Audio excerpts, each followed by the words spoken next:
Alhamdulillah, kita dapat bersama pada malam ini untuk kita bincangkan bersempena dengan Hari Wartawan. Jadi kita nak bincang tentang etika kewartawanan dan benda yang biasalah berlaku di media sosial ini ataupun dengan orang kata apa, penyebaran berita yang mudah. Kita berhadapan dengan situasi kita tak kata tapi orang kata kita kata. Ataupun dalam bahasa mudahnya taqwilun nas bima lam yaqulu, mengatakan manusia mengatakan tetapi dia tak kata pun. Di dalam kaedah syarak disebut la yunsabu ila sakitin qaul, tidak boleh disandarkan kepada orang yang diam itu sebarang kata-kata. Dia diam, kita tak boleh kata dia kata. Bahkan kalau kita kata dia kata dalam keadaan dia diam ataupun dia tak berkata sedemikian, kita telah termasuk dalam satu dosa yang besar, iaitu dosa buhtan, dosa iftira, dosa mendustakan orang. Bila sesiapa yang terlibat dengan dosa mengatakan sesuatu yang orang tak kata, kita terlibat dengan dua kesalahan, paling kurang dua kesalahan. Kesalahan yang pertama, kesalahan kita pada orang yang kita sandarkan kepada dia kata-kata. Kesalahan tu dah berlaku dah. Contoh, saya pernah kena orang tanya saya tentang satu soalan. Benda ni jadi teruklah pada saya. Iaitu orang tanya saya satu soalan, soalan dia mudah aja. Bila kita kata Allah di langit ataupun Allah di atas arasnya, orang mengatakan kita telah mengatakan Allah bertempat. Saya jawab, saya kata mengatakan Allah di atas langit tidak melazimkan kita mengatakan Allah itu bertempat. Kerana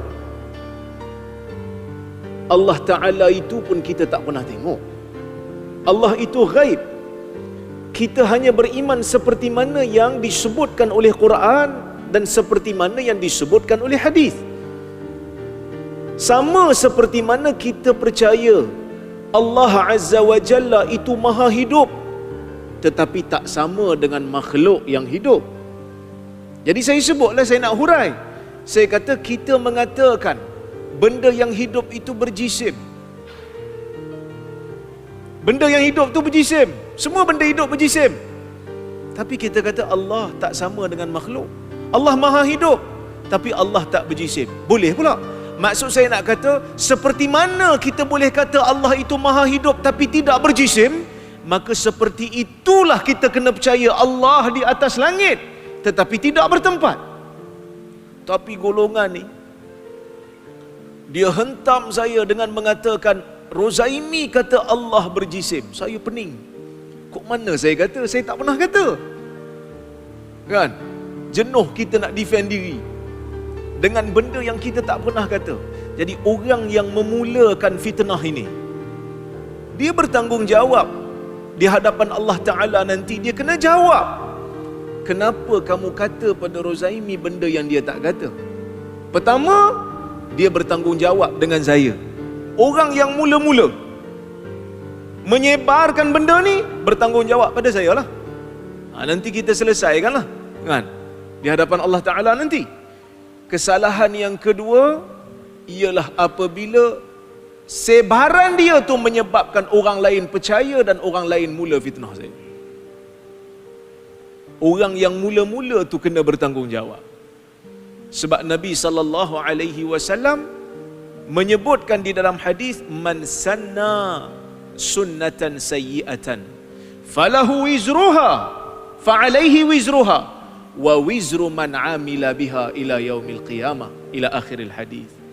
Sesiapa yang memulakan jalan yang buruk, sesiapa yang tunjukkan satu jalan yang buruk dalam agama ni, maka dia akan menerima dosa atas amalan dia, dan dia juga akan menanggung dosa orang yang mengikuti dia. Jadi bahaya, takwil ni bahaya. Dan dia juga termasuk dalam syahadatuz zur, memberikan penyaksian yang palsu. Kita seolah-olah memberi satu penyaksian yang palsu.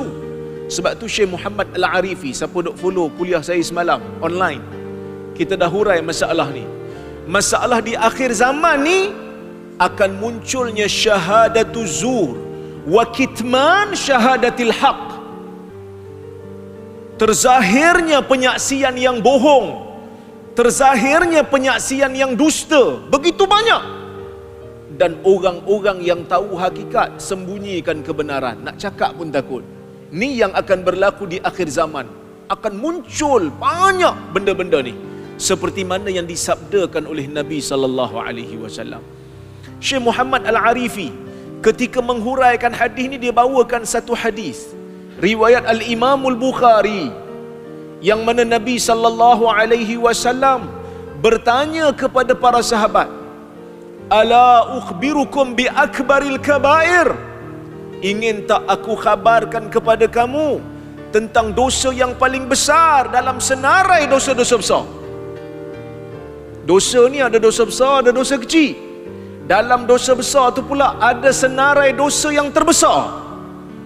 Para sahabat mengatakan, "Bala ya Rasulullah." Nabi sallallahu alaihi wasallam kemudiannya menyatakan, "Al-isyraku billah wa uququl walidain wa syahadatuz zur." Nabi mengulang wa syahadatuz zur, wa syahadatuz zur, sambil Nabi bangun. Nabi duduk setelah Nabi bersandar. Sebelum tu Nabi bersandar, Nabi duduk wa syahadatuz zur, sehingga kami sebut kepada Rasulullah sallallahu alaihi wasallam, kami sudah memahami mesej tersebut. Apa itu syahadatuz zur? Memberikan penyaksian palsu. Syekh Muhammad Al-Arifi dalam kitab dia Nihayatul Alam, pengakhiran bagi alam, membicarakan tentang tanda-tanda kiamat. Dia menyebutkan penyaksian bohong ini, penyaksian dusta ni bukan hanya sekadar dalam mahkamah. Kadang-kadang orang duk bayang dalam mahkamah saksi bohong. Ya, itu salah satu. Tetapi memberikan penyaksian palsu ni lebih luas daripada itu.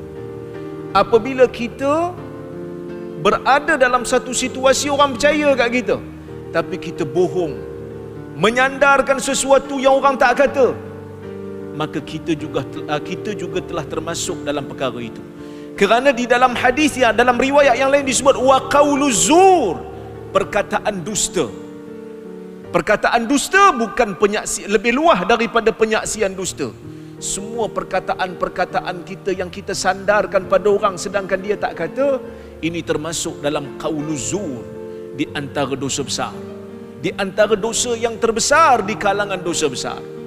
Oleh kerana itu tuan-tuan dan puan-puan rahmati Allah sekalian, Islam memperkenalkan konsep disebut di dalam Al-Quran dan disebut di dalam hadis, iaitulah konsep tabayyun ataupun tasabbut.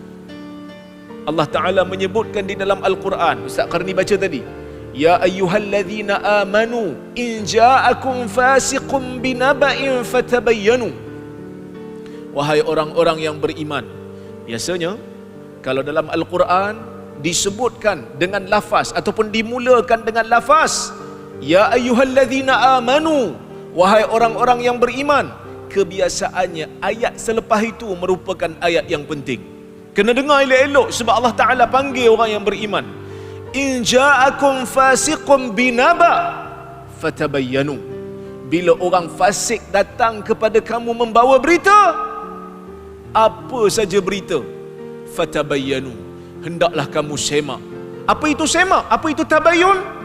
Dalam istilah ataupun kita kata dalam makna bahasa Arab, tabayyun makna apa? Tabayyun al-ilm yahsulu ba'da ghumud wal tibas. Ilmu hakikat yang terhasil setelah daripada kesamaran itu berlaku. Jadi bila berita sampai kat kita, kita kena ada konsep tabayyun. Nabi sallallahu alaihi wasallam menyebutkan, "Kafa bil mar'i kadhiban ay yuhadditha bi kulli ma sami'." Cukuplah bagi salah seorang daripada kamu itu berdusta bila dia sampaikan semua benda yang dia dengar tanpa dia saring dan semak.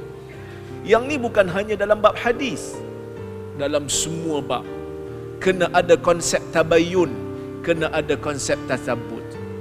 Bahkan pada orang yang mengaku buat salah pun ada konsep tabayyun. Dalam hadis riwayat Muslim, seorang sahabat Nabi sallallahu alaihi wasallam bernama Ma'iz Al-Aslami. Tuan-tuan biasa dengar kisah ni pun. Yang mana dia datang jumpa Nabi sallallahu alaihi wasallam, dia kata, "Ya Rasulullah, tahirni. Ya Rasulullah, bersihkanlah saya daripada dosa. Bersihkan saya ya Allah, ya Rasulullah." Maka Nabi sallallahu alaihi wasallam kata, "Waihak, irja'." Nabi kata, "Malang kamu ni, pergi balik. Fastaghfirillah wa tub ilaih." Istighfar pada Allah, bertaubat pada Allah, pergi balik. Dia datang lagi. Faraja'a ghaira ba'id. Dia datang lagi. Tak lama lepas tu dia datang 4 kali. Nabi SAW tolak, suruh dia balik. Bila 4 kali dah datang, Nabi kata, "Fima utahhiruk?" Pada perkara apa yang aku nak bersihkan kamu ni? Dia kata, "Minaz zina." Daripada dosa zina. Dalam keadaan dia dah menikah, dia berzina. Hukumannya apa tuan-tuan? Hukumannya rejam sampai mati. Nabi SAW tanya para sahabat, "Abihi junun? Dia ni gila ke? Mungkin dia minum arak." Sahabat cek, gila pun tidak, minum arak pun tidak, mabuk pun tidak. Barulah dilaksanakan hukuman. Ini yang ditunjukkan oleh Nabi SAW di dalam hadis. Orang yang mengaku bersalah pun Nabi tabayyun lagi. Nabi suruh balik 4 kali. Lepas dia mengaku 4 kali mengaku, Nabi suruh sahabat semak balik dan semak balik. Dan para sahabat juga, kalau kita tengok dalam riwayat Ahmad, di sana ada kisah, ada kaum datang kepada Umar ibn al-Khattab, mengadu kepada Umar ada seorang perempuan berzina, nak minta dilaksanakan hukuman. Tiba-tiba Ali bin Abi Talib datang. Ali kata, tak boleh laksanakan hukuman ni kepada kaum tu, dah bawa dah nak laksanakan hukuman. Ali bin Abi Talib ambil perempuan tu, bawa pergi jumpa Umar. Umar tanya, "Kenapa?" Ali kata, "Dia ni sebenarnya tak berapa nak betul. Dia ni gila." Kerana Nabi SAW pernah bersabda, "Rufi'al qalam an thalathatin." Pena tu terangkat daripada 3 golongan. Anin naim hatta yastayqiz, wa anis sabi hatta yahtalim, wa anil mubtala hatta ya'qil. Pena tu terangkat, tak dikira sebagai dosa daripada 3 golongan. Siapa dia? Yang pertama daripada orang yang tidur sehingga dia terjaga. Yang kedua daripada budak-budak sehingga dia dewasa. Yang ketiga daripada orang yang gila sehingga dia sedar diri, sehingga dia berakal. Jadi kita berhadapan dengan situasi fitnah berleluasa, reka cerita berleluasa, maka kita tak ada ruang lain, kita kena tabayyun. Cuma orang tanya, tabayyun tu macam mana? Ada orang kadang-kadang bila sampai tanggeng dia baru dia nak tabayyun. Bila sampai tanggeng orang, dia tak tabayyun, dia tibayun. Dia tibai. Konsep kita mudah. Tabayyun dalam semua perkara. Sebab dengan geng kita pun kita ada pertimbangan dosa dan pahala. Dengan musuh kita pun kita ada pertimbangan dosa dan pahala. Sebab itu ulama-ulama hadis, tuan-tuan dan puan-puan, mereka bersikap adil. Kalau tuan-tuan buka Sahih Bukhari, dalam Sahih Bukhari itu ada perawi-perawi yang mempunyai kecenderungan dengan madhab ahli bid'ah. Ada sebahagiannya tasyayyuh, ada sebahagiannya khariji daripada puak khawarij. Tapi yang tak ekstrim, yang tak bohong, mereka terima. Sebab nak tunjuk ahli sunnah wal jamaah, mereka tidak ekstrim dalam nak menerima sesuatu yang benar. Abu Daud rahimahullah, yang merupakan pengarang kitab Sunan, menolak riwayat anak dia sendiri. Sebab anak dia bersifat dengan sifat dhaif. Anak dia tak kuat ingatan. Anak dia sendiri dia tolak. Oleh kerana tu, kita sebagai umat yang hidup di akhir zaman kena berhati-hati. Kena ada konsep tabayyun untuk berita-berita yang sampai. Sebab berita ni benda daruri. Kita kata berita ni benda yang kita dengar hari-hari. Orang tak boleh hidup tanpa berita. Dari sudut agama kita kena dengar berita. Imam Syafi'i kata Allah Ta'ala wajibkan kita beriman dengan Nabi. Macam mana kita nak beriman dengan Nabi? Melalui khabar, melalui berita yang sampai kat kita, melalui jalan hadis. Agama pun kita kena pakai berita yang sahih. Apatah lagi urusan dunia, kita pakai berita. Kan, ilmu yang sampai kat kita, selain daripada ilmu yang bersifat empirikal yang kita nampak, kita banyak juga mengambil ilmu daripada apa yang kita dengar. Maka tata cara untuk berhadapan dengan situasi, kata apa yang orang tak kata, first kena cari sumber asal. Itu yang paling penting sekali. Yang diajar orang-orang yang belajar hadis ni, kita kena pergi kepada al-masadir al-asliyah. Cari sumber asal. Walaupun kita percaya kepada orang yang nukil tu, tapi itu tak memadai. Katalah tuan-tuan buka hadis 40 Imam Nawawi. Siapa berani kata Imam Nawawi ni jahat? Tak ada siapa kata. Imam Nawawi ni alim besar. Bahkan Syekh Ibn Utsaimin kata dia ni termasuk daripada kalangan wali-wali Tuhan yang istimewa. Sebab kitab yang dia tulis jadi rujukan umat dan paling banyak diambil manfaat. Imam Nawawi ni Riyadhus Salihin orang ada kuliahkan. Imam Arba'in Nawawi orang duk kuliahkan. Al-Majmu' menjadi rujukan hebat. Kan? Al-Azkar menjadi amalan manusia. Jadi Imam Nawawi ni buku dia hebat. Tapi kalau dia nukil satu hadis, kita boleh tak ambil hadis dalam kitab Arba'in Nawawi, lepas tu kita pergi nukil tanpa kita rujukan yang asal, lepas tu kita kata hadis ni riwayat Imam Nawawi. Dalam penulisan ilmiah tak diterima. Kerana Imam Nawawi tak riwayat, dia hanya nukil.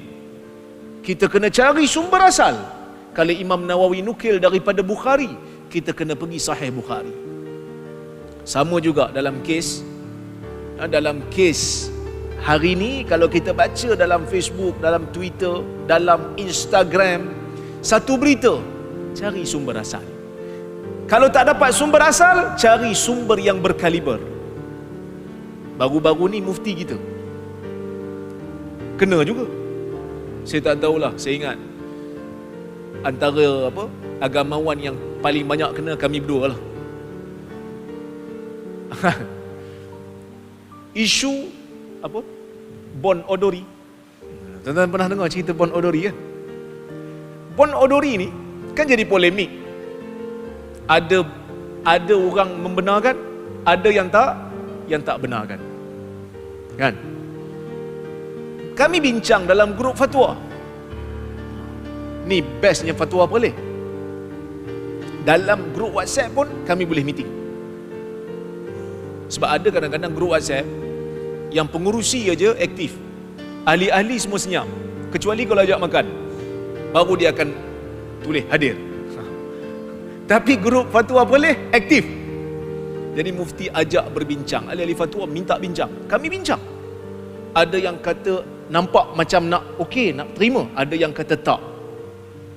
Jadi perbincangan tu berlakulah. Jadi akhirnya mufti kita tulis statement dekat Facebook dia. Dua cadangan dia. First, buang segala isi khurafat yang ada dalam Bon Odori tu. Buang semua upacara-upacara agama yang ada. Tinggalkan yang bersifat adat orang Jepun. Yang kedua, tukar nama. Tukar daripada Bon Odori, tukar pergi benda lain. Tapi tengok media pick up.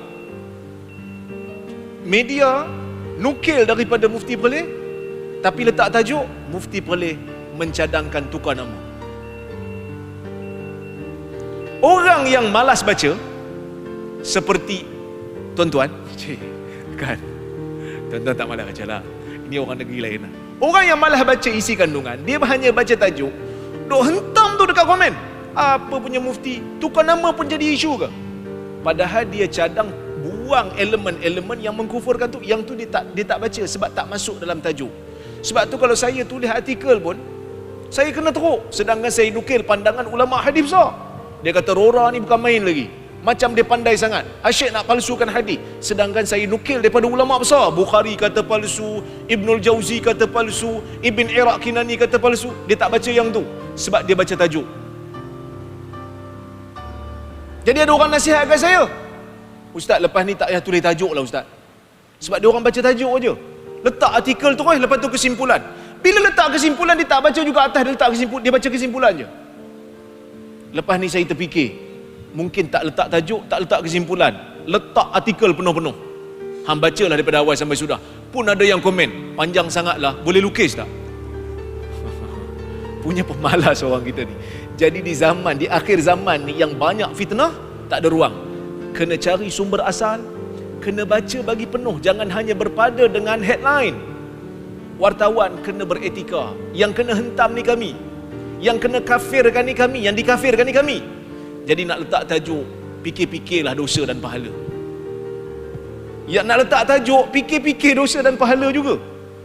Kadang-kadang benda tu betul, tapi dilaporkan separuh. Ini bahaya.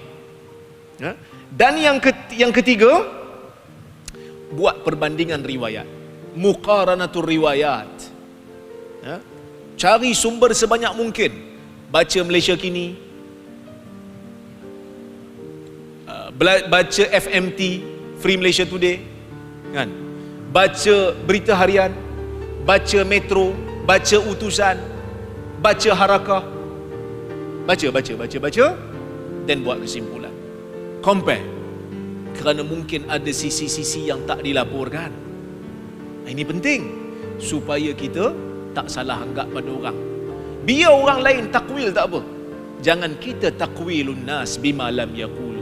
Jangan kita pula menjadi penyebar, menyandarkan sesuatu benda yang orang tak kata. Inna sam'a wal basara wal fuad kullu ulaika kana anhu mas'ula. Kena ingat Allah Ta'ala pesan, sesungguhnya pendengaran, penglihatan dan jiwa semuanya akan dipersoalkan nanti bila sampai di hari kiamat. Wallahu ta'ala alam bisawab.